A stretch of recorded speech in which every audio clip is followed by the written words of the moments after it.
வாழ்க வளமுடன். கடந்த பதிவில் பொருட்பாலில் உள்ள அதிகாரங்களின் தலைப்பு பற்றி அதனுடைய விளக்கத்தை கூறிக்கொண்டு வருகிறோம். இன்று அதனுடைய தொடர்ச்சி. அதிகாரம் எண் 63, இடுக்கண் அழியாமை, தனக்கு துன்பம் வந்தபோது கலங்காமை. 64, அங்க இயல் தலைப்பில் அமைச்சியல். இதில் 10 அதிகாரங்கள். 64, அமைச்சு, அமைச்சருடைய கடமைகள், ஆற்றல்கள் முதலியன. 65, சொல்வன்மை, சொற்களை சொல்லுதலில் ஆற்றல் உடைதல். 66, வினை தூய்மை, அறமும் பொருளும் தரும் நல்லனவற்றையே செய்தல். 67, வினை திப்பம், தொழில் செய்வதற்கு வேண்டிய மனத்திற்பம். 68, வினை செயல் வகை, தொழிலினை செய்யும் திறம்.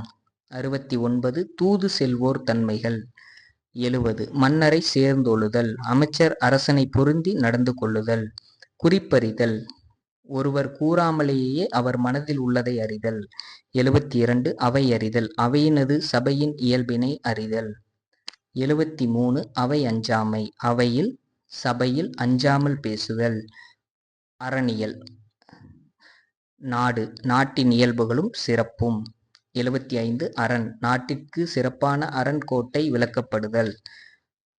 பொருள் செயல் வகை, பொருள் செய்தலின் திறம், சிறப்பு முதலியன.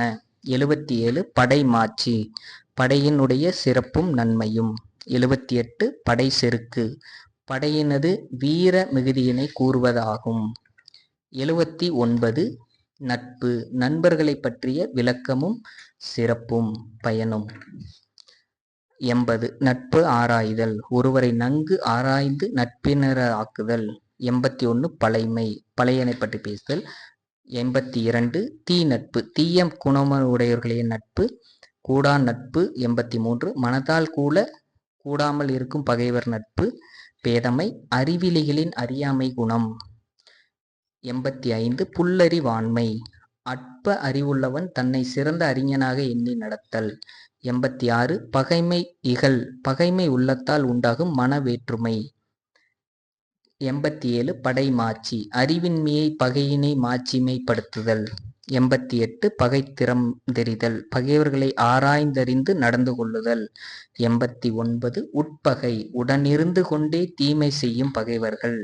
90, பெரியாரை பிழையாமை, ஆற்றல்களினால் பெரியோரினரை அவமதித்து நடக்காதிருத்தல்.